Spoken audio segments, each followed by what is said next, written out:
Movie की शुरुआत में हमें एक कपल को दिखाया जाता है जिन्हें एक प्रयोग के लिए डॉक्टर बैन द्वारा एक वाइट रूम में छोड़ा जाता है जिसमें इन्हें उस रूम में रहकर 50 दिन गुजारने होते हैं जिसके लिए इन्हें $5 मिलियन का इनाम दिया जाएगा। लेकिन इस रूम में रहकर ये लोग बाहर के किसी भी व्यक्ति से बात नहीं कर सकते और न ही इन्हें बाहर जाने दिया जाएगा। और अगर इन दोनों में से कोई भी इस गेम को हारता है तो गेम की रकम 5 मिलियन से घटकर सीधा $1 मिलियन हो जाएगी। इस रूम में इनके मनोरंजन का कोई भी सामान नहीं है, लेकिन ये अपनी ट्रीट के जरिए कुछ मंगा सकते हैं जिसके पैसे भी इनके गेम के पैसों में से काटे जाएंगे। इनमें से लड़की का नाम कैट होता है और लड़के का नाम माइक होता है। अब ये लोग खुद को लकी समझने लगते हैं कि इन्हें इस गेम के लिए चुना गया है क्योंकि इन्हें लगता है कि ये उस गेम को आसानी से जीत जाएंगे। अब ये दोनों गेम जीतने के बाद मिलने वाले पैसे को खर्च करने के बारे में बात करने लगते हैं क्योंकि जीतने के बाद ये उन पैसों को आधा आधा बांटने वाले थे। तब कैट माइक से कहती है कि वह अपने पैसों को किसी अच्छी जगह इन्वेस्ट करेगी, जबकि माइक उससे कहता है कि वह अपने पैसों से बहुत ज्यादा ऐशो आराम करेगा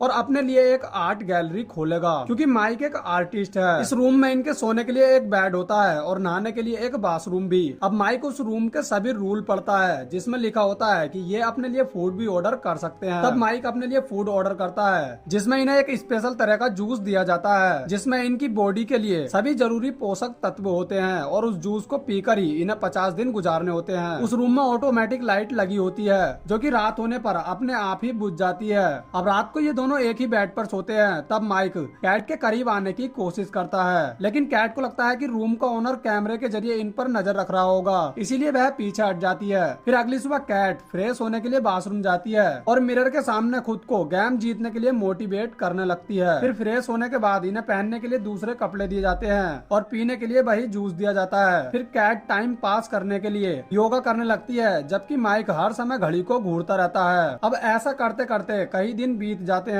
और ये दोनों भी उस रूम में पड़े पड़े बोर होने लगते हैं और मन ही मन सोचने लगते हैं कि कब ये उस गेम को जीतकर उस रूम से बाहर आएंगे। फिर कुछ दिन और गुजरते हैं और एक दिन माइक को रूम के फर्श पर एक कीड़ा मिलता है और माइक उसे अजीब तरीके से देखने लगता है। इसके बाद वह उस कीड़े को जूस पिलाता है ताकि वह जिंदा रह सके। तभी कंप्यूटर की वॉइस उनसे कहती है कि वह अपने खाने को किसी और को नहीं दे सकते। तब माइक कैट से कहता है कि अगर इस कीड़े को खाना नहीं दिया जाएगा तो यह मर जाएगा। इसीलिए माइक उसे बाहर छोड़ने का डिसाइड करता है, जिसके लिए उसे रूम में लगे रेड बटन को दबाना होगा। लेकिन बाहर का गेट तभी ओपन हो सकता है जब इन दोनों में से कोई एक इस गेम से बाहर जाएगा और ऐसा करने से इनके गेम की प्राइज मनी कम हो जाएगी। लेकिन माइक उस कीड़े को मरता हुआ नहीं देख सकता, जबकि कैट माइक से उस कीड़े की परवाह ना करने के लिए कहती है और इसी बात को लेकर इन दोनों के बीच बहस हो जाती है। फिर माइक कीड़े को नीचे रख देता है और जाते वक्त कैट गलती से उस कीड़े के ऊपर पैर रख देती है जिससे उस कीड़े की मौत हो जाती है। तब माइक को लगता है कि कैट ने ये सब जानबूझकर किया है, इसीलिए वह गुस्से में वहां से चला जाता है। फिर अगले दिन माइक कैट से कहता है कि वह अपने लिए एक ट्रीट ऑर्डर कर रहा है। हालांकि कैट जानती है कि इसके लिए उनकी प्राइज मनी में से $1 लाख काट लिए जाएंगे,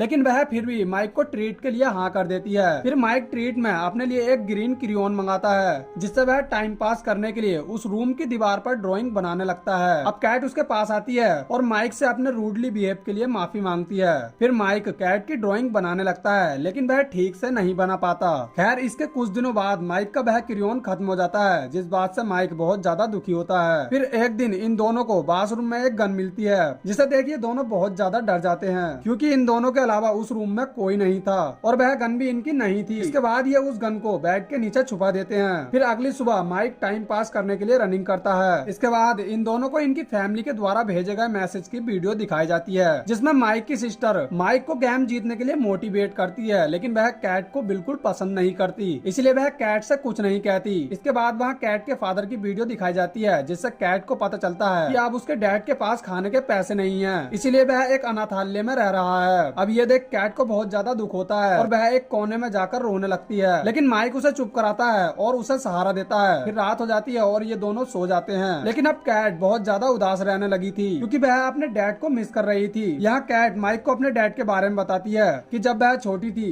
तब उसका डैड बहुत ज्यादा शराब पिया करता था, जिसकी वजह से वह कैट के स्कूल की फीस भी नहीं भर पाते थे। कैट माइक को ये सब इसीलिए बताती है क्योंकि आज तक वह माइक से ये सब छुपाती आ रही थी। अब उस रूम से बाहर निकलने के लिए सिर्फ 2 वीक का ही टाइम बचा था, लेकिन कैट अभी भी उदास रहकर बिस्तर पर ही पड़ी रहती है, जबकि माइक टाइम पास करने के लिए फ्लोर पर लेटकर आराम करता है। इसके बाद कैट बेड से उठकर माइक के पास जाती है। तब माइक उससे कहता है कि हमें एक और ट्रीट लेनी चाहिए। तब कैट भी उसे हाँ कर देती है। फिर माइक अपने लिए कोई ट्रीट ऑर्डर करता है और वह हैरान रह जाता है जब उनके रूम में एक लड़की बिल्कुल नंगी होकर आती है। उसका नाम सीमोन होता है और उसे 30 दिनों के लिए इस रूम में भेजा गया है। फिर कैट माइक से सीमोन को एक टी शर्ट देने के लिए कहती है ताकि वह अपने आप को ढक सके। इसके बाद सीमोन दीवार पर बनी पेंटिंग्स देखती है तो वह उसे बहुत ज्यादा अच्छी लगती है और इसके लिए वह माइक की तारीफ भी करती है। लेकिन कैट को सीमोन से थोड़ी जलस होने लगती है और वह माइक को उससे दूर रहने के लिए कहती है। फिर रात होने पर दोनों लड़कियां बेड पर सोती हैं जबकि माइक जमीन पर सोने का फैसला करता है। लेकिन कैट उसे भी अपने साथ सोने के लिए बेड पर बुला लेती है। फिर सुबह होते ही कैट को सीमोन दिखाई नहीं देती और उसे लगता है कि वह वहाँ से चली गई है, जबकि सीमोन बाथरूम में होती है। अब इस बात से कैट बहुत ज्यादा परेशान हो जाती है और अपने लिए एक ट्रीट लेने का डिसाइड करती है, जिसमें उसे एक छोटा सा बॉक्स मिलता है जिसके अंदर 3 गोली होती है। जिसके बाद कैट उनमें से एक गोली को खा लेती है और एक गोली सीमोन को भी दे देती है। हालांकि माइक उस गोली को खाना नहीं चाहता, लेकिन कैट के कहने पर वह भी उस गोली को खा लेता है। दरअसल वह गोली ड्रग्स की बनी होती है,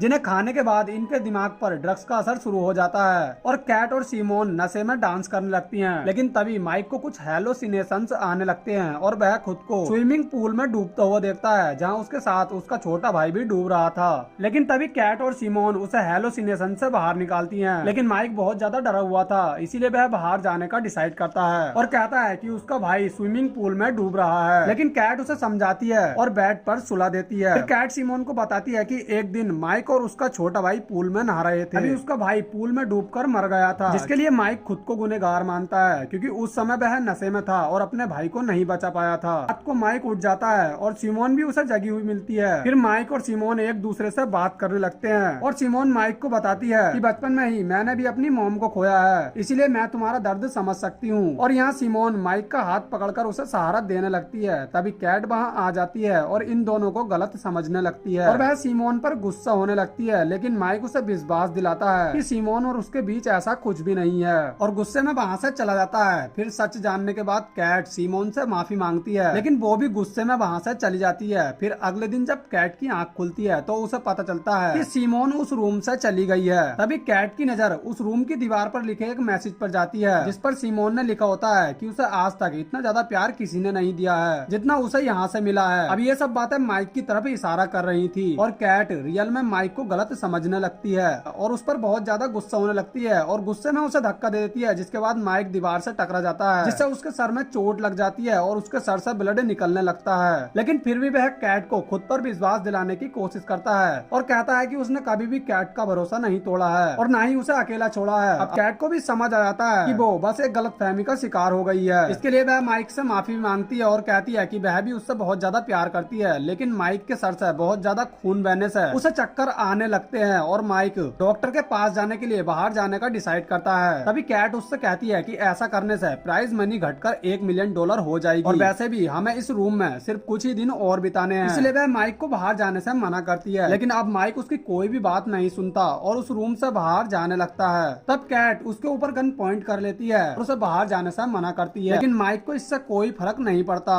और वह रेड बटन दबाकर रूम से बाहर चला जाता है क्योंकि वह जानता था कि कैट उसे नहीं मार सकती। अब माइक के जाने के बाद कैट पूरी तरह से टूट जाती है, लेकिन वह फिर भी हार नहीं मानती और गेम के पूरा होने तक उस रूम में अकेले रहने का डिसाइड करती है। अब कैट अकेले उस रूम में रहकर बोर होने लगी थी और ऐसे ही कुछ दिन और गुजर जाते हैं और अब कैट का दिमाग काम करना बिल्कुल बंद कर देता है और वह पागल होने लगती है। अब गेम पूरा होने में सिर्फ 2 ही दिन बाकी थे, लेकिन कैट को यहाँ अब एक एक मिनट काटना भारी पड़ रहा था और उसे कैसे भी करके उस रूम से बाहर जाना है। इसके बाद वह बाहर जाने के लिए रेड बटन दबाने लगती है। तभी सीन कट होता है और हमें कुछ दिन बाद का सीन दिखाया जाता है, जहाँ हम माइक को रनिंग करते हुए देखते हैं। तभी माइक को वहाँ कैट दिखाई देती है जो कि एक बिल्डिंग से बाहर आ रही थी। ये देख माइक उसके पास जाता है और ये दोनों चलते हुए एक दूसरे से बात करते हैं। तभी कैट रूम में जो कुछ भी हुआ उसके लिए माइक से माफी मांगती है, लेकिन माइक पहले ही उसे माफ कर चुका था। फिर माइक कैट से पूछता है कि क्या तुम उस गेम को जीत गई थी। तब यहाँ कैट माइक को इसके बारे में कुछ नहीं बताती। फिर हमें उस बिल्डिंग पर लगी एक प्लेट को दिखाया जाता है जिसमें से कैट कुछ देर पहले बाहर आई थी। उस बिल्डिंग को कैट ने ही बिना घर वाले लोगों के रहने के लिए बनाया होता है, जिससे हमें पता चलता है कि कैट ने अकेले उस रूम में रहकर उस गेम को पूरा किया था और उन्हीं पैसों से उसने इस बिल्डिंग को बनवाया है। फिर मूवी के लास्ट सीन में हमें एक और कपल को इमैक्युलेट रूम में दिखाया जाता है जो कि इसी गेम को खेलने के लिए उस रूम में आए थे और इसी के साथ ये मूवी यहीं पर एंड हो जाती है।